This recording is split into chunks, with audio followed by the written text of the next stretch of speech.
Hi hello ನಮಸ್ಕಾರ. ಹಿಂದಿನ ವಿಡಿಯೋದಲ್ಲಿ ನಾವು ಗಾದೆ ಮಾತನ್ನು ಸರಳವಾಗಿ ವಿಸ್ತರಣೆ ಮಾಡೋದು ಹೇಗೆ, ವಿಸ್ತರಣೆ ಮಾಡಬೇಕಾದ್ರೆ ನೆನಪಿನಲ್ಲಿಡಬೇಕಾಗಿರ್ತಕ್ಕಂಥ ಅಂಶಗಳು ಯಾವುದು ಅನ್ನೋದ್ರ ಬಗ್ಗೆ ತಿಳ್ಕೊಂಡ್ವಿ. ನೀವು ತಿಳ್ಕೊಂಡಿದ್ದೀರಾ, ಕಲ್ತಿದ್ದೀರಾ. ಯಾರ್ಯಾರು ಇನ್ನೂ ವಿಡಿಯೋನ ನೋಡಿಲ್ಲ, ಜ್ಞಾನ ಬೆಳಗು ಯೂಟ್ಯೂಬ್ ಚಾನಲ್ಗೆ ಹೋಗಿ, ಪ್ಲೇಲಿಸ್ಟ್ಗೆ ಹೋಗಿ, ಅಲ್ಲಿ ನಿಮಗೆ ಗ್ರಾಮರಲ್ಲಿ ಈ ಗಾದೆ ಮಾತನ್ನು ಸರಳವಾಗಿ ವಿಸ್ತಾರ ಮಾಡೋದು ಹೇಗೆ ಅನ್ನೋ ವಿಡಿಯೋ ಸಿಗುತ್ತೆ.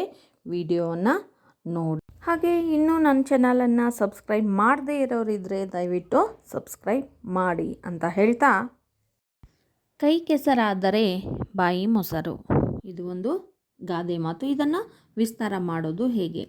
ಪ್ರಾರಂಭದಲ್ಲಿ ನಾವು ಕೆಲವು ಸಾಲುಗಳನ್ನು ಕಾಮನ್ ಆಗಿ ಎಲ್ಲ ಗಾದೆ ಮಾತುಗಳಿಗೂ ಪ್ರಾರಂಭದಲ್ಲಿ ನಾವು ಏನು ಬರೀಬೇಕು ಅನ್ನೋದನ್ನು ಹೇಳ್ಕೊಡ್ತೀನಿ.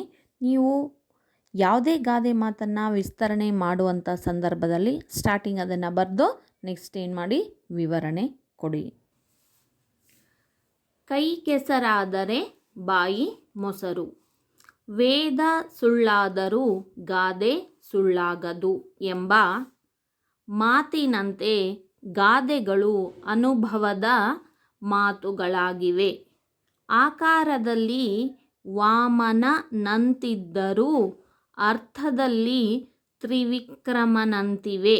ಇವು ಜೀವನದ ನೀತಿ, ಮೌಲ್ಯ ಹಾಗೂ ಸತ್ವಗಳನ್ನು ಎತ್ತಿ ಹಿಡಿಯುವುದರ ಜೊತೆಗೆ ಜ್ಞಾನದ ಭಂಡಾರವೇ ಆಗಿವೆ.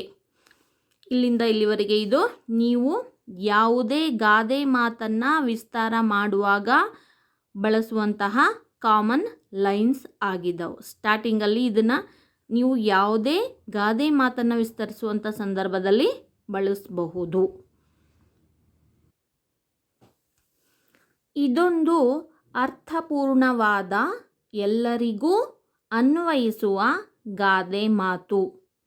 ಕಷ್ಟಪಟ್ಟರೆ ಫಲ ಉಂಟು, ಆಳಾಗಿ ದುಡಿ ಅರಸನಾಗಿ ಉಣ್ಣು ಎಂಬುವ ಅರ್ಥದ ದೃಷ್ಟಿಯಿಂದ ಈ ಗಾದೆಗೆ ಪರ್ಯಾಯ ಗಾದೆಗಳಾಗಿವೆ.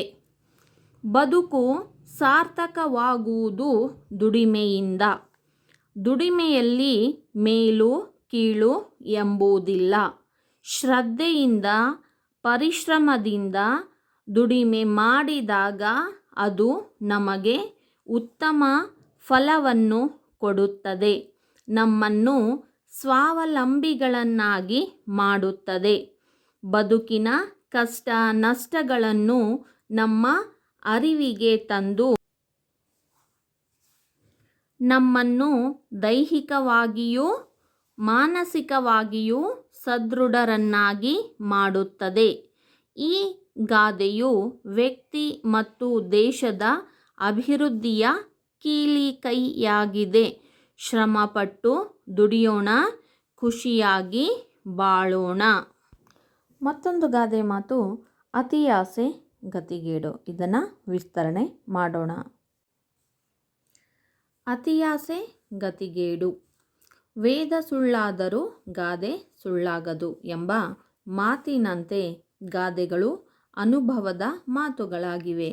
ಆಕಾರದಲ್ಲಿ ವಾಮನನಂತಿದ್ದರೂ ಅರ್ಥದಲ್ಲಿ ತ್ರಿವಿಕ್ರಮನಂತಿವೆ. ಇವು ಜೀವನದ ನೀತಿ, ಮೌಲ್ಯ ಹಾಗೂ ತತ್ವಗಳನ್ನು ಎತ್ತಿ ಹಿಡಿಯುವುದರ ಜೊತೆಗೆ ಜ್ಞಾನದ ಭಂಡಾರವೇ ಆಗಿವೆ.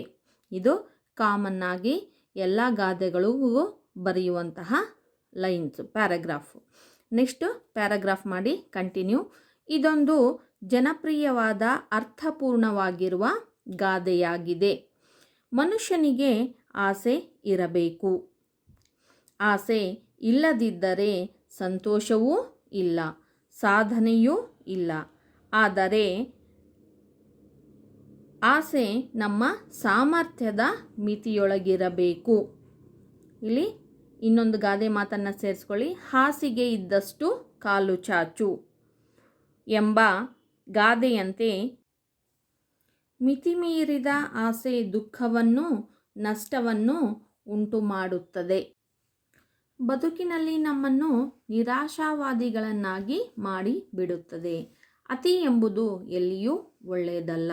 ಇದು ಸುಂದರ ಬದುಕಿಗೆ ನಾವು ಅಳವಡಿಸಿಕೊಳ್ಳಬೇಕಿರುವ ಸೂತ್ರ. ಮಿತಿ ಎಂಬುದು ಎಲ್ಲಿಯೂ ಒಳ್ಳೆಯದಲ್ಲ ಎಂಬುದನ್ನು ಈ ಗಾದೆ ಸೂಚ್ಯವಾಗಿ ತಿಳಿಸುತ್ತದೆ. ಅತಿಯಾಸೆ ಪಟ್ಟು ನಷ್ಟಕ್ಕೀಡಾದ ದುಃಖಿಗಳಾದ ಜನರನ್ನು ನಮ್ಮ ಸುತ್ತಮುತ್ತ ಕಾಣಬಹುದು. ಆದ್ದರಿಂದ ನಾವು ಅತಿಯಾಸೆಯನ್ನು ಬಿಟ್ಟು ಇದ್ದುದರಲ್ಲಿ ದೊರಕಿದುದರಲ್ಲಿ ಸುಖ, ಸಂತೋಷ ಮತ್ತು ನೆಮ್ಮದಿಯನ್ನು ಕಾಣುವುದು ಉತ್ತಮ. ಅರ್ಥ ಆಯ್ತಲ್ಲ ವಿದ್ಯಾರ್ಥಿಗಳೇ? ಇದನ್ನು ನೀವು ಕನ್ನಡ ಗ್ರಾಮರ್ ನೋಟ್ಸಲ್ಲಿ ಬರೀರಿ. ನಿಮಗೆ ಪ್ರಾಕ್ಟೀಸನ್ನು ಆಗುತ್ತೆ, ಪರ್ಫೆಕ್ಟ್ ಕೂಡ ಆಗ್ತೀರಾ. ಎಕ್ಸಾಮ್ ಟೈಮಲ್ಲಿ ಯಾವುದೇ ರೀತಿಯಾಗಿರ್ತಕ್ಕಂಥ ಭಯನೂ ಇರೋದಿಲ್ಲ, ಸ್ಪೆಲ್ಲಿಂಗ್ ಮಿಸ್ಟೇಕ್ಸ್ ಕೂಡ ಆಗೋದಿಲ್ಲ. ನೆಕ್ಸ್ಟ್ ವಿಡಿಯೋದಲ್ಲಿ ಮತ್ತೊಂದೆರಡು ಗಾದೆ ಮಾತುಗಳನ್ನು ವಿಸ್ತರಿಸೋದನ್ನು ತಿಳಿಸ್ಕೊಡ್ತೀನಿ. ಧನ್ಯವಾದಗಳು.